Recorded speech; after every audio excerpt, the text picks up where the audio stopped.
ఏది అయినా ట్రై చెయ్యి ఆచి చికెన్ మసాలా. ఆచి చికెన్ మసాలా. భారతదేశ వ్యాప్తంగా సంచలనం సృష్టిస్తున్న కాక్రోచ్ జనతా పార్టీ ఇప్పుడు హైదరాబాద్ లో భారీ నిరసన నిర్వహించేందుకు రంగం సిద్ధం చేసింది. సోషల్ మీడియా వేదికగా మొదలు దేశ వ్యాప్తంగా వినిపిస్తున్న కాక్రోచ్ ఉద్యమం తెలంగాణ గడ్డపై కూడా అడుగు పెట్టడం జరిగింది. ఇక దీంతో ఈ నెల 14న హైదరాబాద్ వేదికగా భారీ నిరసన ప్రదర్శనను నిర్వహించబోతున్నట్లు కాక్రోచ్ జనతా పార్టీ ప్రకటించింది. దేశంలో యువత ఎదుర్కొంటున్న నిరుద్యోగ సమస్యలు, ప్రజా సమస్యల పరిష్కారమే ధ్యేయంగా ఈ నిరసన సాగనుంది. ఈ ఆందోళన చట్టబద్దంగా, రాజ్యాంగబద్దమైన పద్ధతుల్లో ఎలాంటి హింసకు తావు లేకుండా ప్రశాంత వాతావరణంలో జరుగుతుందని నిర్వాహకులు స్పష్టం చేశారు.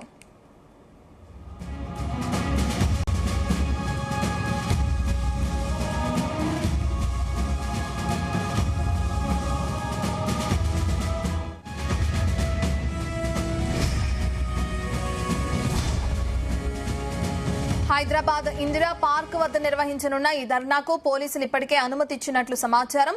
ధర్నాలో ప్రధానంగా నీట్ పేపర్ లీక్ వ్యవహారాన్ని కాక్రోచ్ పార్టీ ఫోకస్ చేసినట్లు తెలుస్తుంది.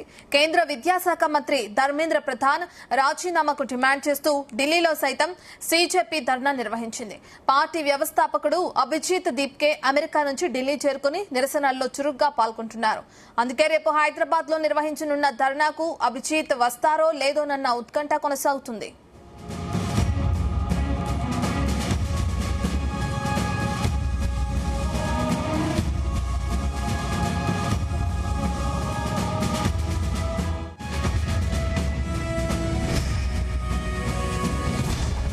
హైదరాబాద్ లో నిర్వహిస్తున్న కాక్రోచ్ పార్టీకి సంబంధించిన ధర్నాకి సంబంధించిన పూర్తి డీటెయిల్స్ మా బ్యూరో చీఫ్ నరేందర్ అందిస్తారు.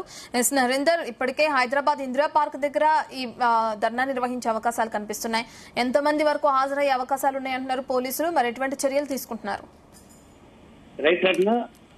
అభిజిత్ దీప్కే ఆధ్వర్యంలో గడిచిన కొద్ది వారాలుగా దేశవ్యాప్తంగా రాజకీయ ఒక ప్రభంజనానికి నిరసన రూపంలో తీసుకున్నటువంటి ఆయన ఇప్పటికే వివిధ పట్టణాలని కూడా జల్లెడబెట్టినట్టు పరిస్థితి మనకు కనిపిస్తుంది.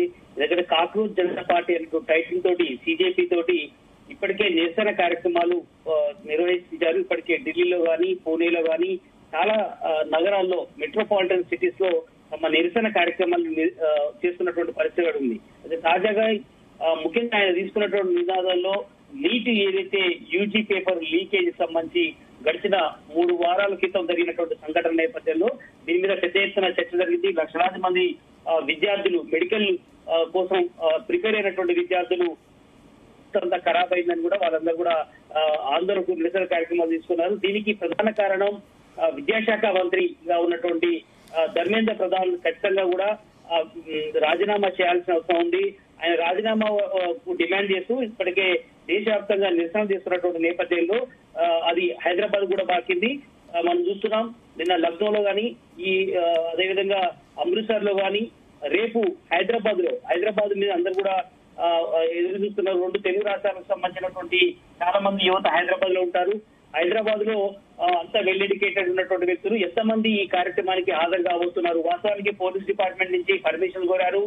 కాక్రోచ్ జనతా పార్టీకి సంబంధించినటువంటి ఇండియా టీం, దీనికి సంబంధించి పోలీసులు కేవలం 200 మంది వరకు నిరసన కార్యక్రమం చేసుకుంటే మేము పర్మిషన్ ఇస్తామని చెప్పిన నేపథ్యంలో పోలీసులు నగర కమిషనర్ దీనికి అనుమతి ఇచ్చినట్టుగా తెలుస్తోంది. కానీ అనుకున్నట్టుగానే కేవలం 200 మందికి పరిమితం అవుతారా, లేదంటే అది 2000 మందికి లేదా 20,000 మంది వరకు వెళ్తారా అనేది కూడా మనం చూడాల్సిన అవసరం ఉంది. ఎందుకంటే ఇది మనం చూసాం, జూన్ 20న దేశ రాజధాని న్యూఢిల్లీలో భారీ ప్రదర్శనతో ఈ కార్యక్రమాన్ని నిర్ణయించారు. దీంట్లో పెద్ద విచిత్ర వేషధారణలతో చాలా మంది కూడా ఈ కార్యక్రమాన్ని నిర్వహించారు. విద్యార్థులు తమ హక్కుల కోసం, ఉపాధి మరియు దేశ సమగ్రత కోసం ఈ వివిధ రకాల విచిత్ర నిరసన కార్యక్రమాలు దేశవ్యాప్తంగా చేసినటువంటి అందరినీ కూడా ఆకట్టుకున్నటువంటి నేపథ్యం అయితే కనిపిస్తుంది. ఎందుకంటే విద్యార్థుల భవిష్యత్తు విషయంలో ప్రభుత్వాలు ఆటాడుకుంటున్నాయి. అదే సమయంలో హిందూ ముస్లిం మత రాజకీయాలకు విద్యార్థులు దూరంగా ఉండాల్సిన అవసరం ఉందని కూడా బీజేపీ ఒక స్లోగన్ అయితే ఎందుకుంది. ప్రధానంగా ఈ నీట్ యూజీకి సంబంధించినటువంటి అంశం ఎప్పుడైతే తెరపైకి వచ్చిందో ఇది ప్రధాన అస్త్రంగా మార్చుకున్నటువంటి బీజేపీ దీన్ని అన్ని నగరాలకు, అన్ని రాష్ట్రాలకు విస్తరించాలన్నటువంటి ప్రధానమైనటువంటి ప్లాన్ చేశారు. ఎందుకంటే కాక్రోచ్ అనేది ఎప్పుడైతే అంతం కాదు, తను చంపినా కూడా ఆ బొద్దికలు ఎట్టయితే మళ్ళీ పుట్టుకొస్తాయో ఈ కాక్రోచ్ జనతా పార్టీ కూడా అంతే రెట్టింపుగా జనాల్లో ఉంటుందనేటువంటి ఒక స్లోగన్ అయితే అభిజిత్ దీప్కే నరేందర్ తీసుకున్నారు. ప్రధానంగా దీనికి సంబంధించిన దీపక్ ఎవరైతే ఉన్నారో అతను ఒకవేళ హాజరవుతారా లేదా అనే అనుమానాలు కూడా తెరపైకి వస్తున్నాయి.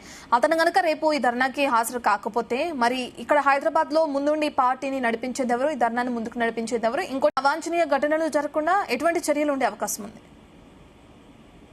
ఎందుకంటే మొన్న రీసెంట్ గా మనం చూసాం పవన్ కళ్యాణ్ ఇష్యూలో కూడా కార్యక్రమం నిర్వహిస్తామంటే పర్మిషన్ ఇవ్వలేదు. ఎందుకంటే ఆ రోజు రాష్ట్ర అవసరాలకు సంబంధించినటువంటి ఇష్యూ జరుగుతున్న సమయంలో అది రెచ్చగొట్టే విధంగా ఉంటుందని కూడా హైదరాబాద్ కమిషనర్ గాని డీజీపీ గాని దీన్ని సున్నితంగా తిరస్కరించినటువంటి పరిస్థితి ఉంది. కానీ బీజేపీ విషయంలో అలాంటి పరిస్థితి కనిపించలేదు. అందుకనే వాళ్ళు అన్ని రాష్ట్రాల్లో అన్ని నగరాల్లో ఏర్పాటు చేసుకుంటుండగానే హైదరాబాద్ లో మేము కూడా 200 మందితో చేస్తామని చెప్పిన నేపథ్యంలో వారు పర్మిషన్ ఇచ్చారు.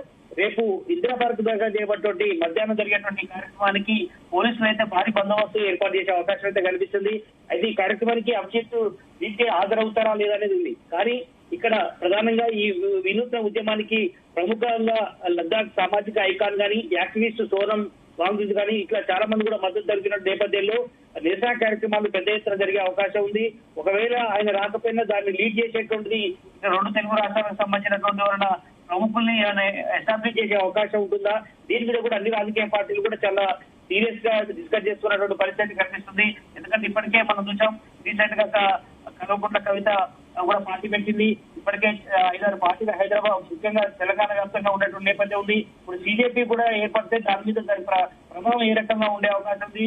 యువత గానీ అదేవిధంగా నిరుద్యోగులు గానీ గ్రూప్స్ ప్రిపేర్ అయ్యే వాళ్ళు కానీ చాలా మంది దీనికి అట్రాక్ట్ అవుతారా? ఇవన్నీ కూడా ఇంటెలిజెన్స్ సమాచారం రాష్ట్ర ప్రభుత్వాన్ని దృష్టికి వచ్చుకున్నటువంటి నేపథ్యం అయితే ఉంది. నిజంగా ఆ స్థాయిలో ఉద్యమం చేస్తారా? ఎందుకంటే తెలుగు రాష్ట్రాల్లో ఇవి పెద్దగా బయట తెచ్చినటువంటి పార్టీని ఆకర్షించినటువంటి పరిస్థితి చాలా తక్కువగా ఉంటుంది. కానీ చూడాలి రేపు వాళ్ళు చేసేటువంటి కార్యక్రమాన్ని బట్టి. ఎందుకంటే నీటిని ఏదైతే జరిగినటువంటి సంఘటన నేపథ్యంలో ధర్మేంద్ర ప్రధాన్ రాజీనామా అయినటువంటి నిరసన కార్యక్రమాలు చేస్తున్న నేపథ్యంలో చాలా మంది వస్తారు అన్నటువంటి విషయం ఉంది. ఎందుకంటే అది Ashok Nagar RTC cross road ఈ ఏరియా నుంచి చాలా మంది విద్యార్థులు ఉంటారు కాబట్టి వాళ్ళు ప్లాన్ గానే ఇందిరా పార్క్ ప్లాన్ చేసుకున్నారు. అందుకని అక్కడే పర్మిషన్ అడిగారు కనుక అక్కడి నుంచి పెద్ద ఎత్తున దాదాపు 5 నుంచి 10,000 మంది దాకా వచ్చే అవకాశం ఉందన్నటువంటి ఒక సమాచారం అయితే వస్తుంది. కానీ కేవలం వీళ్ళు మాత్రం 200 మంది మాత్రమే పర్మిషన్ తీసుకున్నటువంటి నేపథ్యం ఉంది. మనం చూసాం ఢిల్లీలో కానీ, లక్నోలో కానీ, అమృత్సర్ లో కానీ, చాలా జైపూర్ లో కానీ చాలా ప్రాంతాల్లో జరిగినటువంటి కార్యక్రమంలో వేలాది మంది హాజరైనటువంటి పరిస్థితి మనం చూసాం. కనుక ఇది హైదరాబాద్ లో కూడా ఏ మీటింగ్ పెట్టినా కూడా చాలా మంది వస్తున్నటువంటి పరిస్థితి కూడా మనం చూసాం గతంలో. కనుక ఇప్పుడు ఈ బీజేపీ పెట్టినటువంటి నిరసన కార్యక్రమానికి కూడా ఆ స్థాయిలోనే పెద్ద ఎత్తున వస్తారా? అనుకున్నట్టుగానే మరి పోలీసులు దాన్ని నియంత్రిస్తారా అని కూడా మనం చూడాల్సిన అవసరం ఉంది. బట్ చూడాలి. ఎందుకంటే ఒకప్పుడు నార్త్ కు మాత్రమే పరిమితమైంది అనేటువంటి పరిస్థితి నిరసన కార్యక్రమం ఇప్పుడు సౌత్ కు వచ్చింది. సౌత్ లో రేపు నెక్స్ట్ విజయవాడలో కానీ వేరే పక్కన నగరాల్లో కూడా పెట్టే అవకాశం ఉందనేటువంటి చర్చ కూడా జరుగుతుంది. బట్ చూడాలి ఈ హైదరాబాద్ లో రేపు నిలబెట్టినటువంటి కార్యక్రమం ఎటువైపు దారితీస్తుంది, పోలీసులు దీన్ని ఏ రకంగా దాన్ని చూడాల్సిన అవసరం ఉంది. అదేవిధంగా రాష్ట్ర ప్రభుత్వం కూడా దీన్ని ఏ రకంగా వ్యవహరిస్తుందని కూడా మనం రేపు సాయంత్రం వరకు తెలిసే అవకాశం ఉంటుంది. ఈ రకంగా. Okay, thank you Narendra.